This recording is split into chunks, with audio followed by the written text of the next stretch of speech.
আসসালামু আলাইকুম, কেমন আছেন সবাই?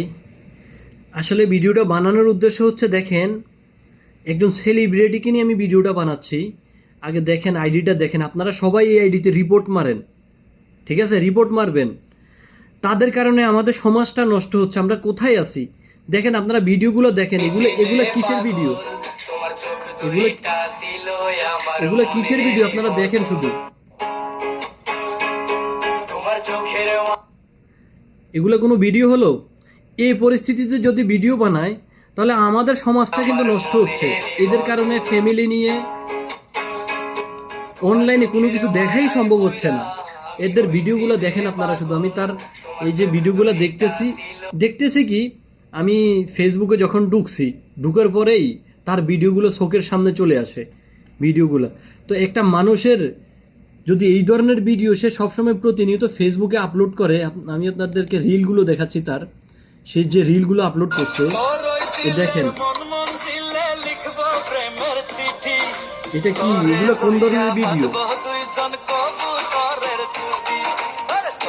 একটা না, তার সবগুলা ভিডিও দেখেন। এগুলা যে ভিডিওগুলো দেখছেন, আপনারা দেখতেছেন, এগুলো কি আসলে এই ভিডিও দেখে কি কোনো কিছু শেখা সম্ভব বলেন আপনারা? না আমাদের সমাজটা নষ্ট হবে? আপনারা শুধু একটা কমেন্ট করে জানান। তার ভিডিও দেখেন, ভিডিওর কোয়ালিটিগুলো দেখেন না। ছি, মানুষ এতটা নিচে নামতে পারে? আয় রে, হ্যাঁ, যত জাকি তত নেকি। জাকি ছাড়া আজকাল মেয়েরা সহজে ভাইরাল হতে পারে না। তার প্রমাণ এই যে মিম খলিফা, আস্তাগফিরুল্লাহ। আবার মানুষও দেখেন, তার যে ভিডিওগুলো আমি দেখলাম, মানে তারে নিয়ে আমি আগেও ভিডিও বানাইছি। তারে নিয়ে দেখছেন, আবার বলে এই যে আমাদেরও আরেক ভাই পাশে আছে। আসলে ভাই, আপনাদের রুচিটা কোথায় গিয়ে দাঁড়াইছে? চিকনা মাল, ঠিক আছে, এগুলা ভাষা না। ছি, ভালো কন্টেন্ট তৈরি করেন, যেগুলো থেকে কিছু শিখতে পারবে, পাবলিক দেখবে। বাস, কি বলবো আর আপনাদেরকে কি, এই মেয়েটাকে কি বলবো? কিছুদিন আগে সে আবার একটা পোস্ট করছে। সে একটা পোস্ট করছে, মানে দেশে এই শিশু দর্শন এগুলো অনেক বেড়ে গেছে। ঠিক আছে, যারা খারাপ তাদের অবশ্যই বিচার হওয়া দরকার। কিন্তু এই লোকে মানে ভিডিও বানাইছে, উনি বুঝে না কেন দর্শন হয় মেয়েরা। আপনাদের মতো কিছু কিছু মেয়েরা যদি এই অবস্থা অনলাইনে করে, তাহলে যাদের চোখ ঠিক নাই তারা দর্শন না করে আর কোথায় যাবে? আপনি ভালো হন, ভালো ভিডিও বানান। আপনাকে আবারও বলতেছি, আর বিশেষ করে এই মেয়েটা কোন এলাকার মেয়ে, ওই এলাকার প্রশাসনের দৃষ্টি আকর্ষণ করছি, তাকে দ্রুত আইনের আওতায় আনা হোক। তার পেজে এই ধরনের ভিডিও যেন সে আপলোড করতে যেন না পারে। দেখেন, আমাকে যদি কেউ বলে তোমার কাকে পছন্দ, কোন দল পছন্দ, তাহলে আমি বলবো যারা পুলিশ।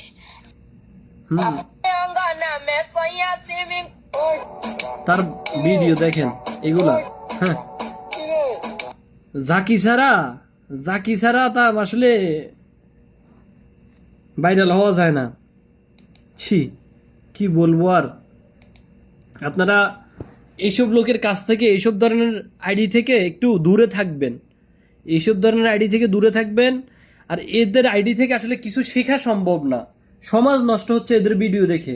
ভালো কোনো ভিডিও তৈরি করেন যেগুলো পাবলিকে দেখবে, একজন মানুষ তার পরিবারের লোকজন নিয়ে দেখতে পারবে। এখন দেখা যায় কি, বাচ্চাদের হাতে যখন ফোনটা যায়, বাচ্চাদের হাতে ফোনটা গেলে দেখতে দেখতে টাইম লাইনে যখন ভিডিওগুলো দেখবে, অটোমেটিক ভালো কিছু যেন চলে আসে। দেখেন, একটা মেয়ে যদি এইসব ধরনের ভিডিও বানায়, তখন বাচ্চাদের হাতে, ছোটদের হাতে যখন ফোনটা যাবে, এই ভিডিওগুলো দেখে তারা কি শিখবে? এখানে তো শিখার কোনো কিছু নেই, বরং আরো খারাপ হয়ে যাবে। এই মেয়েটা যে এলাকার, ওই এলাকার প্রশাসনের দৃষ্টি আকর্ষণ করছি, আপনারা দ্রুত তারে যে কোনো একটা কিছু করেন। ঠিক আছে, এই ধরনের ভিডিও যেন বানাইতে না পারে, তৈরি করে যেন সোশ্যাল মিডিয়ায় যেন আপলোড করতে না পারে। আমরা ভালো কিছু তৈরি করি, ভালো কিছুর মাধ্যমে সোশ্যাল মিডিয়াটাকে আমরা একটু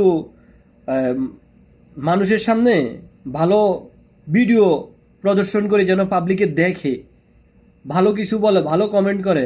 আর ওর কমেন্ট বক্সে গেলে মানে গালি ছাড়া কোনো কিছু নাই, শুধু গালি। এই গালির কি দরকার আমার? এমন ভিডিও কিসের দরকার আমার এই ধরনের ভিডিও বানানোর? আপনারা সবাই সবাই একটা কমেন্ট করে যাবেন, আপনাদের মতামত জানিয়ে যাবেন। আর ওই এলাকার প্রশাসনের দৃষ্টি আকর্ষণ করতেছি যেন ওরে আইনের আওতায় এনে তার এই ধরনের পেজ যেন বন্ধ করে দেওয়া হয়। তো সবাই ভালো থাকবেন। আসসালামু আলাইকুম।